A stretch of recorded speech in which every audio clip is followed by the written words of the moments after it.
Good evening. I'm Muriel Bowser. I'm the mayor of Washington, D.C. I am joined by members of my public safety team and federal law enforcement, including the United States Attorney for the District of Columbia, Janine Pirro, the Secret Service Director, Sean Curran, as well as FBI Field Office, Darren Cox. We're here to provide you an update on the incident that took place tonight at 8:36 p.m. at the Washington Hilton at the site of the White House Correspondents Dinner.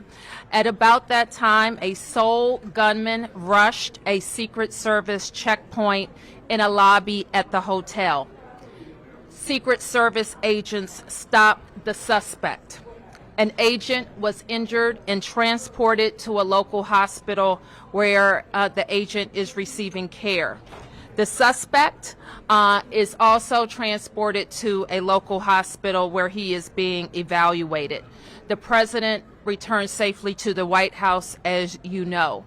We are so very thankful to members of law enforcement who did their jobs tonight and made sure that all guests were safe.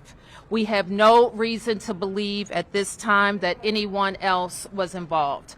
I want to turn to the Chief of the Metropolitan Police Department, Chief Carroll, to provide a law enforcement update and specifics. Thank you, Madam Mayor. Again, I'm Jeff Carroll, Interim Chief of Police for the Metropolitan Police Department. This afternoon, this evening, members of the United States Secret Service and the Metropolitan Police Department were here at the Washington Hotel for a site detail for the Correspondents Dinner. As the Mayor mentioned, at approximately 8:36 tonight, an individual charged a U.S. Secret Service checkpoint here in the lobby area of the hotel. He was armed with a shotgun, a handgun, and multiple knives. As he ran through that checkpoint, members of law enforcement from the United States Secret Service intercepted that individual. This is a very preliminary investigation at this point. We do know that law enforcement exchanged gunfire with the individual. We do know that a U.S. Secret Service uniformed division officer was struck in his vest. He was transported to a local hospital for treatment. He seems to be in good spirits at this time. The suspect in this case, he was not struck by gunfire. However, he was transported to a local hospital to be evaluated. Again, we're very early in the investigation. We have members of the United States Secret Service, the Metropolitan Police Department, and the FBI here to continue to investigate this matter. But at this point, it does appear he is a lone actor, a lone gunman. There does not appear to be any sort of danger to the public at this time. However, we are continuing to investigate this matter. At this point, I will turn it over to, I believe, the FBI. Hi, good evening. I'm Darren Cox. I'm the Assistant Director in charge of the FBI's Washington Field Office. The American public should be proud of the quick response and heroic actions from law enforcement officers tonight to keep the American public safe. Their actions are absolutely heroic. The public should also rest assured that there will be no stone unturned during this investigation. The FBI currently has our Joint Terrorism Task Force here on scene, along with our Criminal Division, our Crisis Response Team, and agents from across the country are working on any leads that may come in this investigation. Anyone with tips in this investigation should call 1-800-CALL-FBI. Thank you. Director Curran. Thank you. My name is Sean Curran. I'm the Director of the Secret Service. Tonight, we saw exactly what our brave men and women do each and every day to protect our protectees. It's not easy, and I will tell you that they performed admirably. We got to see what they do, and that individual, when he charged a checkpoint, was apprehended. It shows that our multi-layered protection works, and I'm grateful to our partners that help assist us with building these sites and protecting these sites. Very fortunate that this officer is alive, is being observed, and I'm grateful that the President reached out to this officer and spoke with him earlier. I ask everybody to pray for him and all of our officers and agents that were involved, and I will tell you, we will continue with the mission. Thank you. Thank you. Judge Pirro. I'm Janine Pirro. I'm the United States Attorney. Right now, the defendant is being charged with 2 counts, 924C, using a firearm during a crime of violence, and a second crime under 111, which is assault on a federal officer using a dangerous weapon. Now, as you all know, there was an individual, a uniformed Secret Service officer, who was shot. And fortunately, he is doing all right and he will be fine. But it is clear, based upon what we know so far, that this individual was intent on doing as much harm and as much damage as he could. And thankfully, because of the checkpoint right outside the ballroom, where thousands of people were situated to hear the President of the United States, because that checkpoint worked, there was no one who was injured when it was clear where this defendant was going. Now, I want to make one comment. As a participant, someone who was in the ballroom, who came this evening to be part of a very lovely event at the White House Correspondents Dinner, I, for the first time, was in a situation where there were shots fired, shots heard, and a whole room went silent. When I lifted my head and when I looked up, every law enforcement officer was out there as we all had our heads down, thousands of them. These are the men and women every day who do what they do silently, and they do it with courage and with dignity. Thank God for our partners, the FBI, the Secret Service, the Metropolitan Police. All of them tonight acted so quickly that they prevented what could have been a horrific event where we were all sitting there in one room. The defendant will be arraigned on Monday in federal district court, but make no mistake, there will be many more charges based upon the information that we are learning in this very fluid situation. Thank you. We'll take a few questions. Right here in the front, right here in the front. That this suspect is specifically targeting the president, and is he talking to law enforcement now? Sure.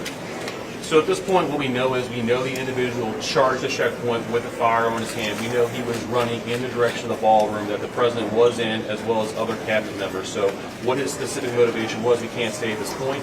However, as we continue to investigate that, we'll continue to work towards that. Chief, would you say that there seems to have been a lack of authorization to come to this event? Was this a failure on the Secret Service?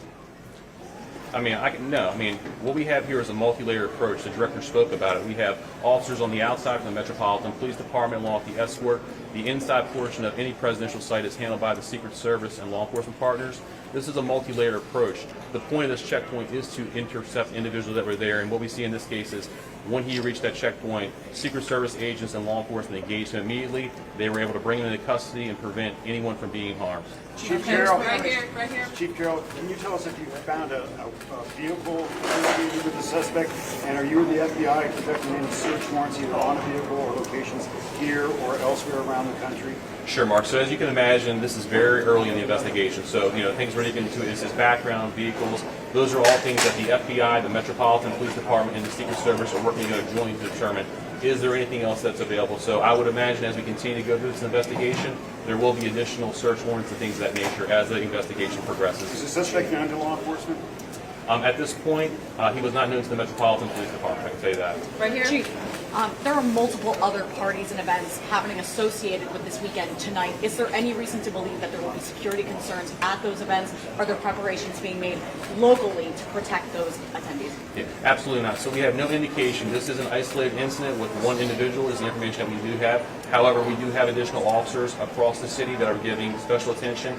We do know there were some after parties and events that are planned that we will be providing coverage for those events. The president said that this is not a particularly secure building. Do you agree with that assessment? I'm not exactly 100% familiar with this building. I do know in this incident tonight, I know there was a security plan that was developed by the Secret Service that the Metropolitan Police Department assisted with, and I know that security plan did work this evening. Right here. Thank you so much. Do you know specifically if President Trump was a target of this attack? And can you speak to the reporting about the suspect assembling a long weapon to get into the ballroom. Can you speak to that at all? Yes, as we said before, we do know the president was inside the ballroom. We know there was cabinet members and many guests in there. Who specifically he was targeting at this point, that's part of the investigation. We do know that he was armed with a shotgun when he ran through that checkpoint, so that would look like a long weapon in video. All right, right here, right here, right here. Earlier you said there was an exchange. Did the suspect fire any shots, and did the uniformed officer know that which weapon he was shot? Yeah, obviously, we're only a couple hours into this incident, so we don't have that level of information. The FBI's evidence response team is here. They're processing the scene. So as the investigation develops, all that information will be figured out with the ballistics. The ATF is also on scene here with us. So the suspect did or did not fire a shot? Sure. So again, it's very preliminary information. We do believe he did. However, as the investigation determines, the shell casings will be able to get more information as we review more evidence. We're very early in the investigation. All right, we can take a couple more right here, and one more over here. Thank you so much. So the president said that he wants there to be another event within 30 days. Given what happened tonight, do you have any sense of what additional security measures might be put in place to ensure that something similar does not happen again? Sure. I'll toss it to the Secret Service. Yep, this is what we plan for every day. So we take each and every case and we evaluate it, and we do site assessments. And that's why we go out and build these sites per what the event is, and that's how we go about our business. So will there be any changes or added measures given that this did happen? We're going to have to evaluate this evening. Thank you. I understand. I understand. How the suspect got into the hotel? Was it a guest here? Are you searching rooms here? So preliminary information, we do believe he was a guest here at the hotel. We have secured a room here in the hotel. And again, we'll go through the appropriate procedures to determine what was inside there. But that is secure. At this point, like I said, we believe he is the only suspect in this case. Okay. To jump on that question, I understand the multi-approach to security, but to walk in with a weapon of that caliber and get all the way to the ballroom, which is on the lower level, seems to be quite an extraordinary feat. How does that happen? Sure. So again, I mean, we're very early in the investigation, so we'll have to determine, we'll go through video across the hotel to figure out how the gun got in, how it got down here. Those things will come through the investigation. At this point, we don't have that level of detail. Okay, last one. Yes, there appears to show, video appears to show the president falling down. He was being escorted out. Is he injured at all during his evacuation? No, we don't have any information that he was injured. Could you clarify how he was detained? Could you clarify how he was detained? If he was not shot, could you clarify how he was detained? Sure. So law enforcement in right here in this very area, they actually tackled him to the ground and handcuffed him. And how many people are in the hospital? Can you give us his name? Not at this time. Do we know? We will release his name, Mark, once we have all the information. Again, we're still running a lot of things down. How many people in the hospital? In the hospital, so we have the Uniform Division Secret Service officer who's being evaluated at the hospital who took a round to the vest, and the suspect is being evaluated, but he was not struck by gunfire. U.S. Attorney Pierre, are you looking at any terrorism charges? Well, as the chief just indicated, we're very early in this investigation, but make no mistake, if there is anything like that, we will find it and we will file it.